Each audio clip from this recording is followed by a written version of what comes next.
Bien, el primer verso del Upadesamrita nos va a hablar de los impulsos.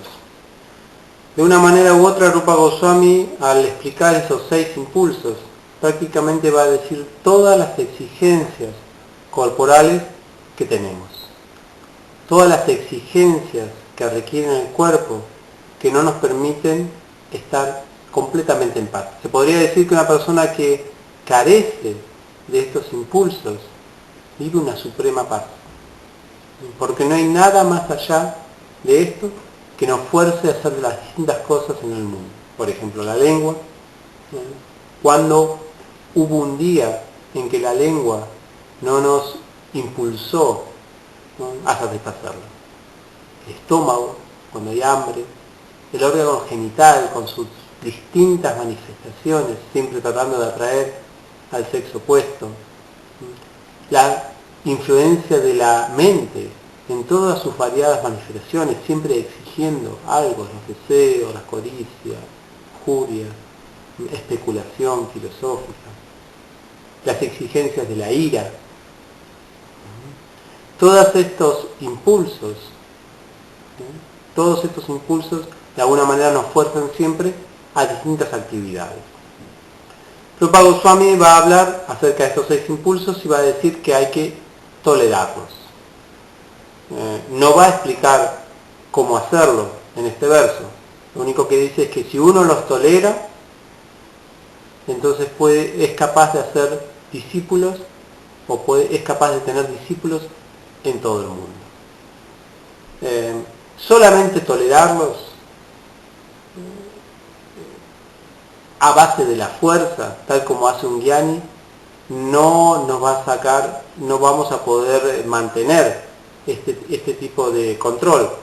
Tampoco sirve el hecho de que para controlar estos impulsos lo que hagamos es que una vez nos descontrolemos con alguno de estos impulsos y luego tratemos de expiar este pecado haciendo algún rito religioso. Esto se explica en el significado, ya Prabhupada explica en el significado de este verso que algunas personas tratan de expiar sus actividades dirigidas por estos impulsos con alguna actividad religiosa, pero lo único que se compara a esto es al baño de un elefante. El elefante va, se baña en el río y luego se tira a tierra otra vez. ¿De qué sirvió ese baño? ¿De qué sirvió esa expiación?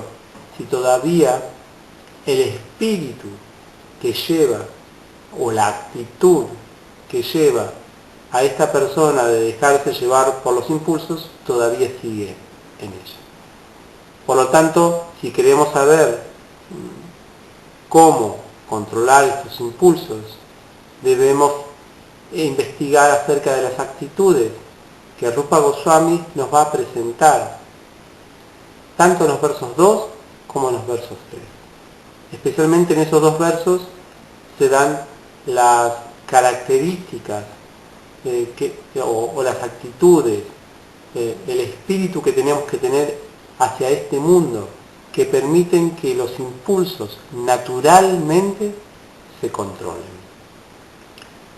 Junto con este estudio del Upadesamrita en la plataforma virtual, tenemos acceso también a unos ensayos que Srila Bhaktivinoda Thakur, el padre de Bhaktisiddhanta Sarasvati, quien es el maestro espiritual de Srila Prabhupada, él hizo unos ensayos acerca del Upadesamrita.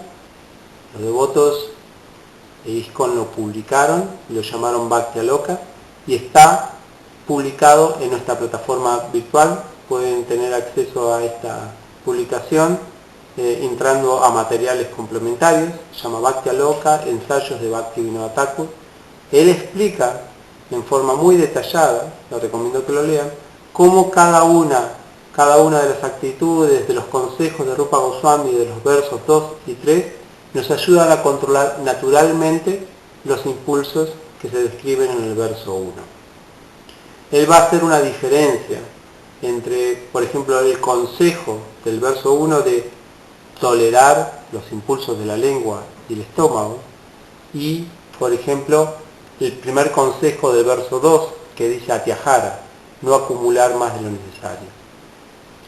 él va a darle la categoría al segundo y tercer verso, le va a dar la categoría de instrucciones constitucionales a esos versos, y el consejo del verso 1 le va a decir que es tiene una categoría de condicional. ¿Qué significa esto? Que nosotros podemos tolerar los impulsos que se describen en este verso 1 en la vida cotidiana. Quizás un día somos exitosos, por ejemplo, en una condición dada, por eso condicionales, somos exitosos en controlar el impulso de la lengua.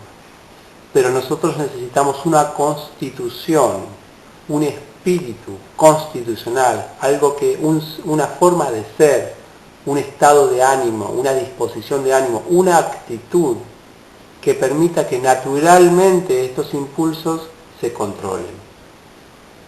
Estas son las instrucciones constitucionales que da Rupa Goswami en el verso 2 y 3.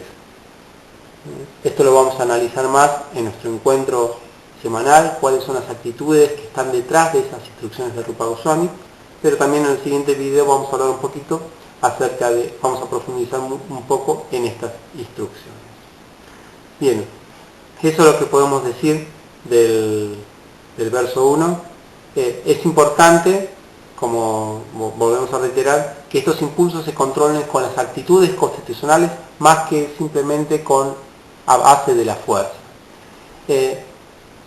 Algunas veces en los talleres presenciales utilizamos una técnica de mostrar una preparación rica de prasada a todos los estudiantes y pedimos que reflexionen acerca de qué actitud tienen hacia ese objeto. Entonces algunos nos van a decir, bueno, ese objeto me gusta mucho. Ahí tenemos cómo el impulso de la lengua actúa. Otros dicen, ese objeto me da hambre. Ahí tenemos el impulso del estómago. Otros van a decir, no, ese objeto no me gusta. O ahora acabo de comer, así que me disgusta ese objeto porque una vez me cayó mal. Ahí tenemos el impulso de la ira, la frustración. Otros se ponen a especular qué querrá decir este profesor con este ejercicio, y especular filosóficamente. Ahí tenemos las exigencias de la mente. Así que hay varias actitudes que podamos tener a un objeto de disfrute que no pertenecen al reino del Bhakti. Difícilmente alguien diga en este ejercicio, lo veo como la misericordia de Krishna, prasadam. Cuando uno tiene la actitud de ver los objetos de este mundo como misericordia de Krishna, especialmente la comida, la actitud de ese devoto cambia y por lo tanto todos los demás impulsos se controlan naturalmente. Esto es lo que nos va a recomendar de alguna manera en los siguientes versos Rupa Goswami trabajar desde las actitudes, desde el ser, desde nuestra visión, nuestro estado, nuestra disposición de ánimo hacia el mundo, y de esa manera controlar estos impulsos que describe en este primer verso. Bien, seguimos en el siguiente verso. Gracias. Hare Krishna.